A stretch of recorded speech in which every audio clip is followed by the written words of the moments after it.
Very good morning दोस्तों, मैं स्विन हमारी यूट्यूब चैनल सफलता के सारथी में आप सभी का हार्दिक स्वागत करता हूं। आज डेट है 3 जुलाई और मैं लेके तैयार हूं आज के इंपॉर्टेंट करंट अफेयर। अगर आप हमारे इस चैनल पे नए हैं तो चैनल को सब्सक्राइब कीजिए, साथ ही साथ बेल आइकन को भी प्रेस कीजिए ताकि डेली करंट अफेयर्स की वीडियो का नोटिफिकेशन रोज सुबह आप तक पहुँच सके। इसी के साथ हमारी ये वीडियो शुरू करते हैं। आज का हमारा पहला क्वेश्चन, हाल ही में किसे विजडन द्वारा भारत में 21वीं सदी का मोस्ट वैल्यूएबल प्लेयर चुना गया है? तो जैसा कि आप फोटो में देख सकते हैं, यह है सर रविंद्र जडेजा।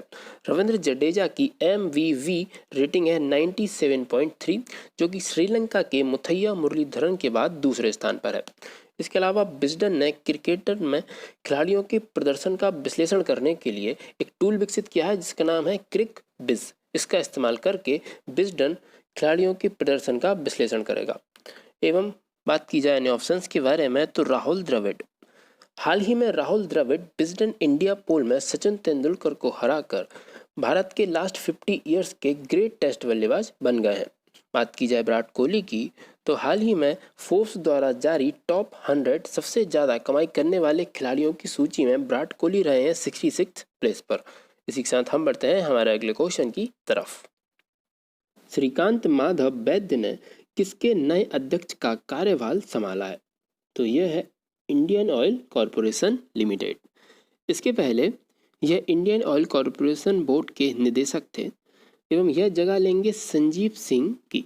और जो इंडियन ऑयल कॉरपोरेशन है, अगर इसकी बात की जाए तो इसका जो हेडक्वार्टर है वह है न्यू दिल्ली में। इसकी स्थापना हुई थी 1959 में।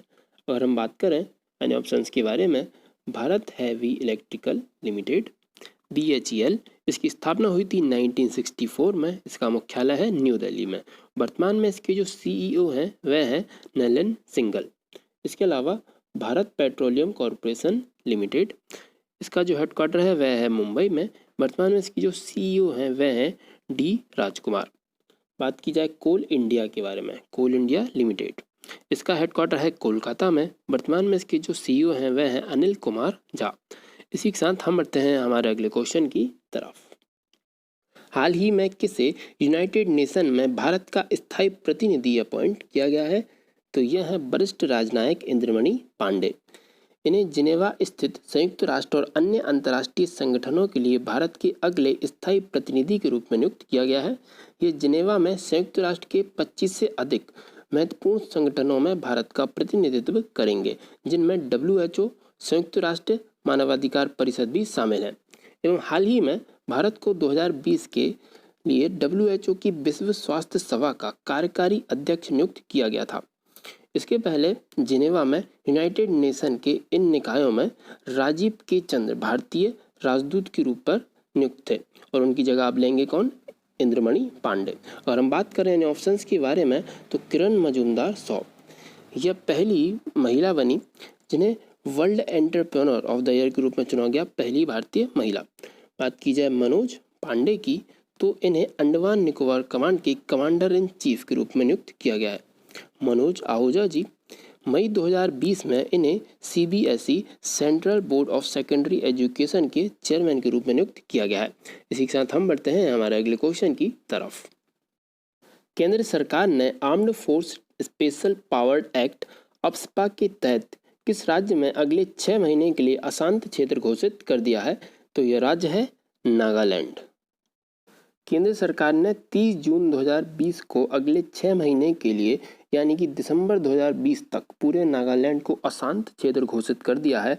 गृह मंत्रालय ने एक अधिसूचना जारी करी है और उसमें कहा गया है कि केंद्र सरकार का मानना है कि पूरे नागालैंड में परिस्थितियां इतनी ज़्यादा खराब हो चुकी हैं, इतनी खतरनाक हो चुकी हैं कि जो आम जनता है उसको उसकी मदद के लिए या उसकी सुरक्षा के लिए सशस्त्र बलों की सहायता की आवश्यकता है। गृह मंत्रालय ने कहा है कि इन हालातों को देखते हुए सशस्त्र बल विशेष शक्ति अधिनियम 1958 अप्सपा की धारा 3 के द्वारा प्रदान की गई शक्तियों का प्रयोग करते हुए केंद्र सरकार ने घोषणा की है कि 30 जून 2020 से 6 महीने की अवधि के लिए पूरे राज्य में अशांत क्षेत्र माना जाएगा। एवं बात की जाए अप्सपा कानून की, इस कानून के तहत सेना के जवानों को किसी भी व्यक्ति की तलाशी केवल संदेह के आधार पर करने की अधिकार है। गिरफ्तारी के दौरान सेना के जवान उस व्यक्ति के घर में घुसकर संदेह के आधार पर भी उसकी तलाशी ले सकते हैं।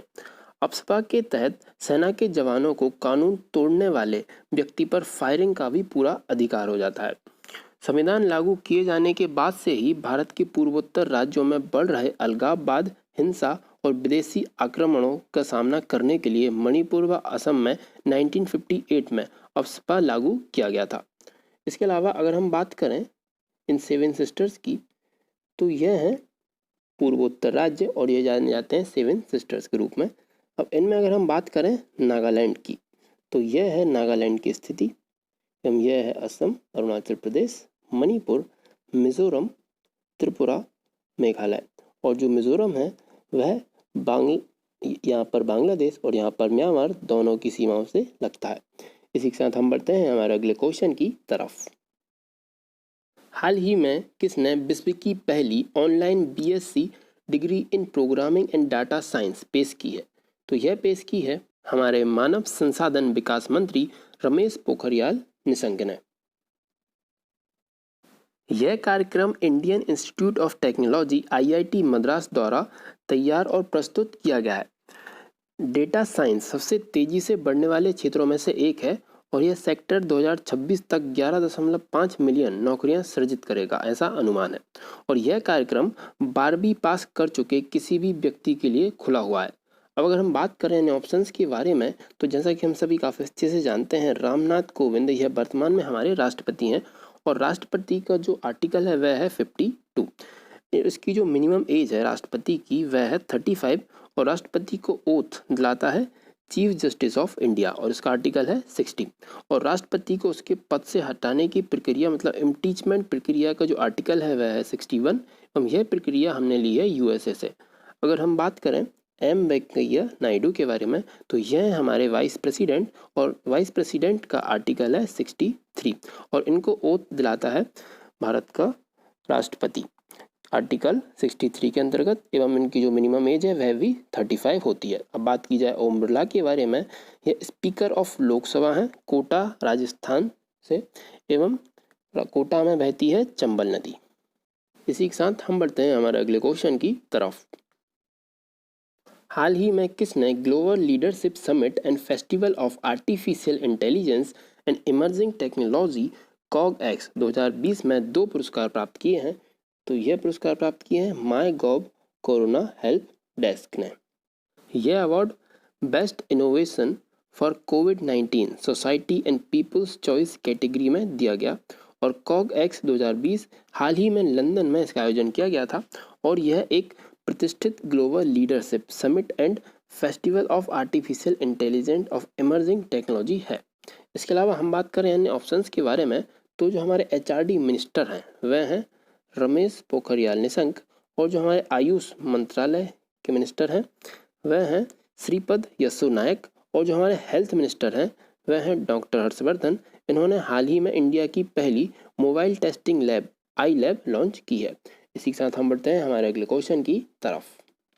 ये में किसने केंद्रीय फिल्म प्रमाणक बोर्ड CBFC के नए चीफ एग्जीक्यूटिव ऑफिसर का पदभार ग्रहण किया है? तो यह हैं Ravinder Bhakar. Ravinder Bhakar Indian Railway Stores Service IRSS के 1999 बैच के अधिकारी हैं और अनुराग श्रीवास्तव का यह स्थान लेंगे। भाकर इससे पहले पश्चिम रेलवे के सचिव और मुख्य जनसंपर्क अधिकारी थे। रेलवे में उन्हें उत्कृष्ट सेवा के लिए राष्ट्रीय पुरस्कार एवं कई अन्य पुरस्कार से सम्मानित किया जा चुका है। अब अगर हम बात करें central board of film certification की, इसका जो हेडक्वार्टर है वह है मुंबई में और इसके जो चेयरमैन हैं वह हैं प्रसून जोशी। इसके अलावा जो पंकज त्रिपाठी हैं, इन्हें हाल ही में बिहार खादी एवं ग्रामोद्योग का ब्रांड एम्बेसडर नियुक्त किया गया है। बात की जाए अभिनेता गोविंदा की, तो यह है मध्य प्रदेश के ब्रांड एम्बेसडर। इसी के साथ हम बढ़ते हैं हमारे अगले क्वेश्चन की तरफ। हाल ही में किसने मत्स्य संपदा का पहला संस्करण लॉन्च किया है? तो यह हमारे केंद्रीय मत्स्य पालन, पशुपालन और डेयरी मंत्री गिरिराज सिंह। मत्स्य पालन और जलीय कृषि के न्यूज़लेटर मत्स्य संपदा के पहले संस्करण को प्रधानमंत्री मत्स्य संपदा योजना के संचालन संबंधी दिशा निर्देश को जारी किया है एवं यह न्यूज़लेटर क्वार्टरली आधार पर प्रकाशित होगा और प्रधानमंत्री मत्स्य संपदा योजना PM MSPI को मई 2020 में 20,050 करोड़ रुपए के निवेश से लॉन्च किया गया है। इसका उद्देश्य मत्स्य पालन और मछली पालन में नवीनता व उन्नति लाना और मछुआरों और मछली किसानों को शिक्षित करना। अगर हम बात करें अन्य ऑप्शंस के बारे में तो जी किशन रेड्डी यह गृह राज्य मंत्री हैं। इन्होंने हाल ही में जर्मी बैन डिवाइस लॉन्च किया है और ये सतह व हवा में मौजूद माइक्रोब्स को मारने में सक्षम है। और हम बात करें प्रहलाद जोशी के बारे में तो ये मिनिस्टर ऑफ पार्लियामेंट अफेयर्स हैं। श्रीपद यसो नायक यह हमारे आयुष मंत्री हैं। इसी के साथ हम बढ़ते हैं हमारे अगले क्वेश्चन की तरफ। हाल ही में किसे भारतीय जन संचार संस्थान Indian institute of mass communication का महानिदेशक नियुक्त किया है? तो यह हैं संजय द्विवेदी। वर्तमान में संजय द्विवेदी भोपाल के माखनलाल चतुर्वेदी राष्ट्रीय पत्रकारिता एवं संचार विश्वविद्यालय में रजिस्ट्रार हैं एवं Indian institute of mass communication सूचना व प्रसारण मंत्रालय के अंतर्गत आने वाला एक स्वायत्त संस्थान है। इसकी स्थापना हुई थी 1965 में। अगर हम बात करें इन ऑप्शंस के बारे में तो मार्कोस ट्राइजो इन्हें हाल ही में NDB के प्रेसिडेंट के रूप में नियुक्त किया गया है। और जो NDB है न्यू डेवलपमेंट बैंक, यह ब्रिक्स देशों की बैंक है। इसका जो हेडक्वार्टर है वह है संघाई में। बात की जाए पी कुमारन के बारे में तो पी कुमारन सिंगापुर में भारत के राजदूत के रूप में नियुक्त किए गए हैं। अगर हम बात करें दीपक मित्तल की तो दीपक मित्तल को कतर में भारत के राजदूत के रूप में नियुक्त किया गया है। और कतर की जो राजधानी है वह है दोहा एवं जो करेंसी है वह है कतरी रियाल। इसी के साथ हम बढ़ते हैं हमारे अगले क्वेश्चन की तरफ।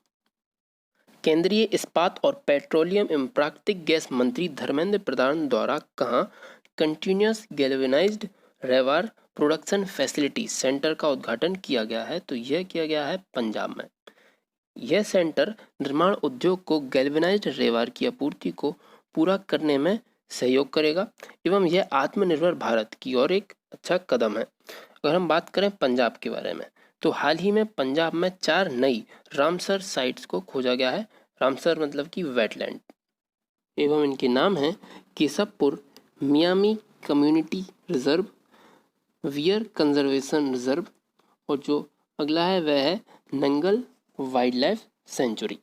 इसके अलावा पंजाब ने हर तरह की ऑनलाइन लॉटरी स्कीम को बैन कर दिया है और हाल ही में पंजाब ने कोवा पंजाब ऐप लॉन्च किया है। और जो पंजाब ने रिटायरमेंट की जो एज होती है सरकारी कर्मचारियों की उसको 60 से 58 वर्ष कर दिया है। इसके अलावा जो गवर्नर हैं पंजाब के वह हैं BP सिंह बदनौर। यह पंजाब का मैप है जैसा कि आप इसे देख सकते हैं। अगर हम बात करें उत्तराखंड की तो उत्तराखंड के जो गवर्नर हैं वह हैं बेबी रानी मौर्य एवं गोवा के जो गवर्नर हैं वह हैं सत्यपाल मलिक। बात की जाए राजस्थान की गवर्नर की तो वह हैं कलराज मिश्रा। इसी के साथ हम बढ़ते हैं हमारे अगले क्वेश्चन की तरफ। किस राज्य सरकार ने विदेश और अन्य राज्यों से लौटने वाले पेशेवरों के लिए ड्रीम केरला प्रोजेक्ट को लॉन्च किया है? तो जैसा कि नाम से स्पष्ट है यह राज्य है केरल राज्य। केरल ने कोविड-19 महामारी के कारण अपनी नौकरी खोने के बाद विदेश और अन्य राज्यों से लौटने वाले लोगों की क्षमता और अनुभव का लाभ उठाने के लिए ड्रीम केरला प्रोजेक्ट शुरू करने की घोषणा की है। इसका उद्देश्य प्रवासी पुनर्वास और राज्य को सक्षम एवं विकसित बनाना है। अगर हम केरल राज्य की बात करें तो हाल ही में ग्लोबल आयुर्वेद समिट 2019 केरल के कोच्चि में आयोजित किया गया था और इंडिया का पहला स्पेस टेक पार्क यह भी केरल में निर्मित किया गया एवं इंडिया का पहला एलिफेंट रिहेबिलिटेशन सेंटर यह केरल के कुट्टूर में निर्मित किया गया एवं भारत की पहली सुपर फैब लैब केरल में बनी। और केरल में जो एक कर्मी बोट है यह एक रोबोट है। यह एक रोबोट बनाया गया जो कोरोना मरीजों को खाना व दवाइयाँ पहुँचाएगा। इसके अलावा केरल में break the chain cartoon campaign भी शुरू की गई है। और हम बात करें केरल के CM की तो यह है पिनाराई विजयन एवं जो गवर्नर हैं वह हैं आरिफ मोहम्मद खान। इसी के साथ हम बढ़ते हैं हमारे अगले क्वेश्चन की तरफ। पाकिस्तानी सेना ने किसे पहली महिला लेफ्टिनेंट जनरल नियुक्त करने का ऐलान किया है? तो यह है निगार जौहर। इसके साथ ही लेफ्टिनेंट जनरल के रूप में पदोन्नत होने वाली यह पहली महिला अधिकारी बन गई हैं। इन्हें पहली महिला सर्जन जनरल नियुक्त किया गया है। और हम बात करें पाकिस्तान की तो पाकिस्तान की जो PM है वह है इमरान खान। प्रेसिडेंट हैं आरिफ अलवी एवं जो कैपिटल है वह है इस्लामाबाद और जो करेंसी है वह है पाकिस्तानी रुपया। यह पाकिस्तान का मैप है, जैसा कि आप इसे देख सकते हैं। यह भारत की बॉर्डर लगी हुई है। यहाँ पर है अफगानिस्तान, यहाँ पर है ईरान। इसके अलावा अगर हम बात करें हैं ऑप्शंस के बारे में, तो जो राहुल देव हैं, राहुल देव पाकिस्तान में पहले हिंदू पायलट बने हैं और जो यूनुस खान हैं इन्हें पाकिस्तान के बैटिंग कोच के रूप में नियुक्त किया गया है और यह एकमात्र पाकिस्तानी बल्लेबाज हैं जिन्होंने टेस्ट मैच में 10,000 रन पूरे किए हैं। और जो सना मरीन है, सना मरीन पाकिस्तानी महिला क्रिकेट टीम की कप्तान है। इसी के साथ हमारी ये वीडियो ख़त्म करते हैं। अगर आपको हमारी ये वीडियो पसंद आई है, इसको ज़्यादा से ज़्यादा लाइक कीजिए, ज़्यादा से ज़्यादा शेयर कीजिए। कल फिर मिलेंगे दोस्तों। जय हिंद।